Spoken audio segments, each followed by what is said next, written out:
Namaste. Welcome to DNN. Arvind is reading today's main news. జగిత్యాలలో జీవన్ రెడ్డి వ్యాఖ్యలు రాజకీయ మార్పులపై ఆసక్తికర చిట్చాట్. జగిత్యాలలో తన నివాసంలో మీడియాతో చిట్చాట్ నిర్వహించిన మాజీ మంత్రి జీవన్ రెడ్డి పలు ఆసక్తికర వ్యాఖ్యలు చేశారు. గతంలో మార్పు రావాలి, కేసీఆర్ పోవాలి అనే నినాదం 10 ఏళ్ల తర్వాత వాస్తవంగా మారిందని, ఇప్పుడు మరోసారి రేవంత్ రెడ్డి పోవాలి అనే భావన ప్రజల్లో కనిపిస్తోందని ఆయన అన్నారు. రాజకీయాల్లో మార్పులు ప్రజల ఆకాంక్షల ఆధారంగా జరుగుతాయని అభిప్రాయపడ్డారు.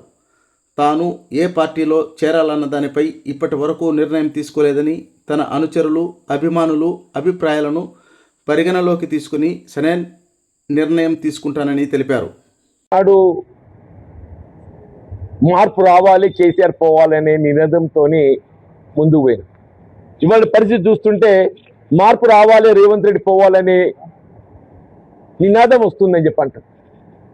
పరిస్థితి ఆనాడికి మార్పు చూడండి అంటారు మీరు. ఆనాడు మార్పు రావాలి, కేసీఆర్ పోవాలనే నినాదంతో ముందు పోతే ఇవాళ ఏమొస్తుంది నినాదం? మార్పు రావాలి, రేవంత్ రెడ్డి పోవాలనే కాడికి వచ్చింది. కేవలం 2 సంవత్సరాల కాలం మన ఎన్నికలు చేసినటువంటి వాగ్దానాలు నెరవేర్చులో ఏదైతుందో, మన ప్రజా ఆకాంక్షల మేరకు ఏదైతుందో నెరవేర్చలేకపోతున్నాం. కాబట్టి ఇంకో this is one of the example అని చెప్పంటున్నాను నేను.